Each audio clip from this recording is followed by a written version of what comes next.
Hello and welcome everyone, I am Madals and welcome to Game 2 of this best of 3. It is from the Zotac Cup and it is between roxkisFRAER, the green Protoss player in the top left position, who's up against first, the red Zerg player in the lower right. And well, Game 1 of course went to FRAER, who won quite convincingly to be honest, very early on. Not by doing anything cheesy, just went for a 1-gate expansion, but put on a pressure with 1 Zealot and 2 Stalkers, which took out all of first's queens, and as a result he just did not have the production to deal with the follow-up aggression, which really just finished him off. And I can't really blame FRAER for going for that, because he didn't really commit to anything early on. He just went for a little bit of poking and prodding, but first, unable to deal with it, actually lost too much, and it was all because first skipped all of his Zerglings. He made no Zerglings early game, so he's essentially trying to defend with just 2 queens, which is never going to be a good situation to be in. Looks like a little quick pause there, so that's all normal. A pylon coming down, so already we're getting a different build out of FRAER to game 1. He's getting the pylon on the low ground. He's probably going to get either a Nexus first or a Forge first. On a map like Ohana, you can afford to do either, so that is all fine. The only downside to it is while this ramp is pretty narrow, you do have a shorter rush distance, and you know definitely where your opponent is, as it's a 2-player map, so that can be the downside to it. So we'll wait and see whether FRAER does decide to Rix and Nexus first, maybe after seeing first go for such an economical build in game 1, skipping all of his Zerglings, that he's just going to go for it. Sees of course the spawning pool timing, that is a great scout off, really normal time. It was at 14 supply, 14, 15, it doesn't really matter which you go for all the Zergs out there. Just make sure that you get it down before your hatchery against Protoss, just because if you don't, they can cannon rush you, and it can be bad times. Going to be a Nexus first out of FRAER, obviously just due to the fact that he's got enough minerals there and there's no Forge down yet. I think that's a fair enough move when FRAER has scouted all of this out. He's also got this probe here, so it's going to be really irritating. The double drone getting pulled by first, best way you can really deal with this probe, trying to minimize the delay you've got. You need to micro one drone separately to the other one though, just trying to pick it off as quickly as you can, and FRAER gonna have to pull that back. Not gonna be even able to get a pylon down, which he may have been planning to do. And well, the hatchery gets down really solidly. First is gonna be happy with that. He hasn't been chucked out of his build order too much. His timing's all gonna be pretty fine. Sees obviously that it was a Nexus before Forge. Great little bit of scouting information. This Overlord, completely safe to do this against this sort of opening, especially on this map. Probably going to send the Overlord, well, I send it up here, just so you can scout these 2 gas timings. So, I'll be interested to see where FRAER decides to go with it. Meanwhile, though, this probe is going to get taken out, first deciding to go for the 2 Zerglings early on this game. Just doesn't want to know any of those shenanigans that happened in Game 1. He wants to make sure he's safe, and who can blame him? Meanwhile, he needs to start thinking about his third base. Obviously, we're at 3 minutes 55. You get it at between 4 minutes and 4 minutes 20.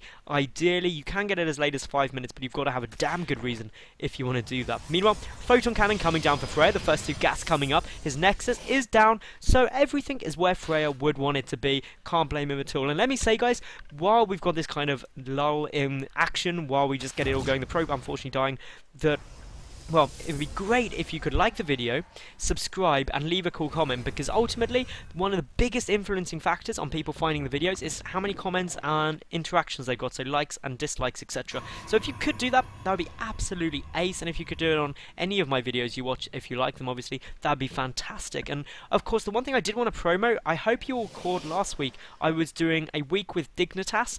It's all up in a big playlist on my channel, loads and loads of games from the majority of the Dignitas players. They were absolutely amazing. They've all got accompanying interviews, which you can find in a Team Liquid thread about it. And I'm also hoping to do a similar thing for other teams. So, say for example, Startail Week or EG Week.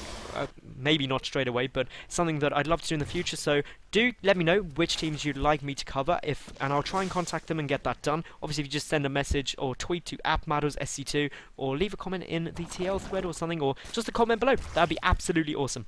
Now, first, getting these gas timings up perfectly normally. Slightly early, perhaps. He got them at around 40 supply rather than a bit later. And ooh, what's this? We've got a Stargate coming down. FRAER, are you going to go Phoenix? I really hope you do. There's a bit of debate about why would you ever get a Void Ray over Phoenix. The reason being is just if you want to pick off creep tumors. Other than that, there's not really a big reason to get a Void Ray. They don't do considerable damage. They can help a bit, I suppose, if there's lots of Spore Crawlers down or something like that, or to deal with the Queens a bit more effectively, but the amount of time they take to build, you're better off getting the Phoenix unless you're really committing to the air build. So that's why you tend to see most pro players only go for Phoenix as opposed to Void Ray. Anyway, Roach on its way there for first, so he's getting really standard timings of everything. Needs to get an evolution chamber as well, because otherwise he's not going to have those spore crawlers to deal with precisely this. We've got 3 more gateways being added on. That takes us to 4 gate with the +1 with air support. That can be very, very strong indeed. The first Phoenix getting chrono boosted out as well. We don't have the 3rd or 4th gas taken. Of course, the Overlord can indeed see that, so should be fine. We've got these Zerglings running around checking for any kind of proxy pylons. Unfortunately, it's up here. These Zerglings will go and spot it though, so that is absolutely fine. And we'll go and pick it off now. So that is a good little win for first in the moment there. Does have a Zealot and a Stalker to deal with potentially, but I don't think FRAER is going to risk trying to engage that right now. Warp Gate Tech just finishing up. All timed in with when those gateways finish, so very, very nice. Looking at the worker count, 42 to 36 in favour of the Protoss player. That's to be really standard, because ultimately this 3rd base hasn't been up for too long, and therefore there hasn't been that many injects down on it yet. But here comes the warp in of units. That single Stalker actually going to take huge amounts of damage, may get away with its life now. The Zealots are there to help it, but the Roaches are going to push this back ever so easily. Losing this pylon is going to be quite a loss to FRAER at this stage. He needs to replace it, but it's already doing so, so that is good planning. And Overlord was picked up. I'm not quite sure. It must have been this one, as it's not there anymore. So of course that is great news for FRAER, because he has supply blocked first for the moment. We do have more Phoenix on their way out. There's already 3 on the field, so they are straight away going to start coming to do some damage. Spore Crawlers have been started ASAP. But these Phoenix, if nothing else, are going to get some free Overlords. First is going to get quite heavily supply blocked. He's going to need to really start thinking about producing a lot more Overlords. Once this one goes, he will be supply blocked, but he's pulling it back towards the Queen and the Spore Crawler. And it looks like FRAER not actually going to get over there in time in order to deal with it. A Spore Crawler at each of the mineral lines. So all in all, that's looking pretty good. Meanwhile, these Roaches are trying to pump into the front of the natural of the Protoss player. But as a result, lots of Zealots in there. Only the one Stalker, unfortunately, though. Force Field is really allowing these Zealots to be a lot more cost effective than they potentially would be. But now that's gone, of course, the Roaches do have the potential to kite it. We should see some lifts coming down from the Phoenix here. Unfortunately, the Phoenix decided to lift the Stalker. I'm guessing that was a misclick, not just trying to epically save it. But as we can see, the Roaches being forced back for the time being. We've got, more Phoenix coming out, more gateways being added on. So ultimately, the fact that there's a robotics facility as well, I'd say this is pretty much all in.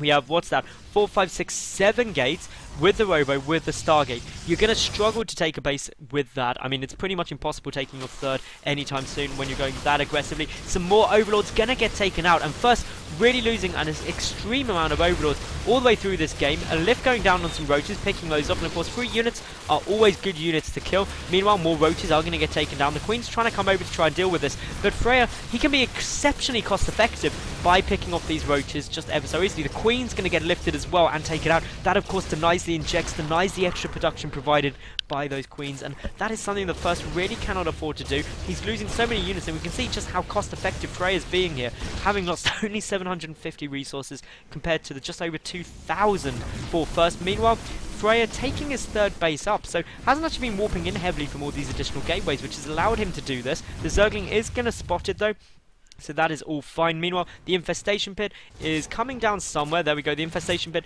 on its way. That is, of course, good news. Meanwhile, these Phoenix are all out of energy. There's none with a lift available. If I click through, there's one lift there. So they've done some good damage. Ultimately, FRAER now having killed 7 probes. 7 drones rather. It's all good news. This little push to the 3rd isn't going to do anything when there's 2 Immortals out, so many sentries as well. So all in all, I'd say this is a good position for FRAER to be in. He's ahead in terms of the workers, in terms of the army, slightly behind in terms of the workers, but that's to be expected. He's still in a great spot. This Queen yet again going to get picked off, and First, gotta be more careful with this. If you've got Queens out, make sure you hug them to the Spore Crawlers, because otherwise that happens. You cannot afford to be keeping on losing that many Queens.